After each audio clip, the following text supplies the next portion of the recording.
ভাবুন তো, বাংলার সবচেয়ে ক্ষমতাধর রাজা দুপুরে প্রাসাদে খাবার খাচ্ছিলেন, আর কয়েক মিনিটের মধ্যেই তাকে খালি পায়ে পালিয়ে যেতে হয়েছিল। কিন্তু সবচেয়ে ভয়ঙ্কর বিষয় হল, মাত্র ১৭ জন সৈন্য নিয়ে একজন আক্রমণকারী পুরো বাংলা দখল করে নেয়। এটা কি সত্যি ছিল, নাকি ইতিহাসের সবচেয়ে বড় রহস্য? শেষ পর্যন্ত দেখুন। পার্ট 1। কে ছিলেন লক্ষণ সেন? এটা ১২০৪ সালের ঘটনা। তখন বাংলার রাজা ছিলেন লক্ষণ সেন। তিনি ছিলেন সেন বংশের অন্যতম শক্তিশালী শাসক।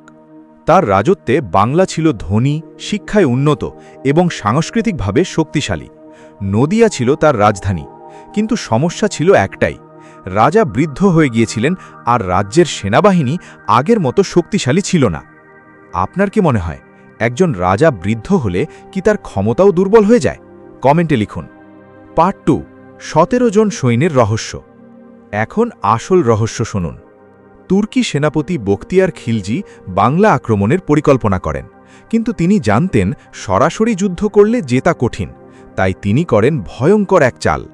ইতিহাসবিদ মিনহাজি সিরাজের লেখা অনুযায়ী বখতিয়ার খিলজি মাত্র ১৭ জন ঘোড়সওয়ার নিয়ে ব্যবসায়ীর ছদ্মবেশে নদিয়ায় প্রবেশ করেন। হ্যাঁ, মাত্র ১৭ জন। রাজপ্রাসাদের নিরাপত্তারক্ষীরা বুঝতেই পারেনি তারা সৈন্য, আর যখন সবাই বুঝল তখন অনেক দেরি হয়ে গেছে। আপনি কি বিশ্বাস করেন মাত্র ১৭ জন সৈন্য একটা রাজ্য দখল করতে পারে, নাকি ইতিহাসে কিছু লুকোনো আছে? কমেন্ট করুন। পার্ট 3।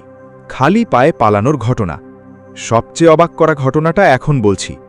কথিত আছে সেই সময় রাজা লক্ষণ সেন দুপুরের খাবার খাচ্ছিলেন। হঠাৎ খবর আসে শত্রুরা প্রাসাদের ভিতরে ঢুকে পড়েছে। রাজা এতটাই ভয় পেয়ে যান যে তিনি নাকি খালি পায়ে পেছনের দরজা দিয়ে পালিয়ে যান। ভাবুন, যে রাজা পুরো বাংলা শাসন করতেন তাকে নিজের জীবন বাঁচাতে এভাবে পালাতে হয়েছিল। পার্ট 4। ইতিহাসের লুকোনো সত্য। কিন্তু এখানেই আছে বড় প্রশ্ন। অনেক ইতিহাসবিদ মনে করেন মাত্র ১৭ জন সৈন্য দিয়ে বাংলা জয় করা প্রায় অসম্ভব।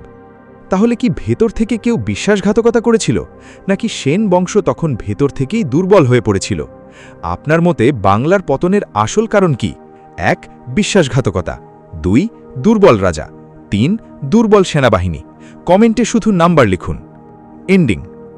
বাংলার ইতিহাসে এমন শত শত রহস্য লুকিয়ে আছে, যেগুলো আমাদের বইয়ে খুব কমই বলা হয়। আপনি যদি চান পরের ভিডিওতে আমি পাল রাজাদের হারানো বৌদ্ধ বিশ্ববিদ্যালয়ের রহস্য নিয়ে ভিডিও বানাই, তাহলে এখনই ফলো করুন।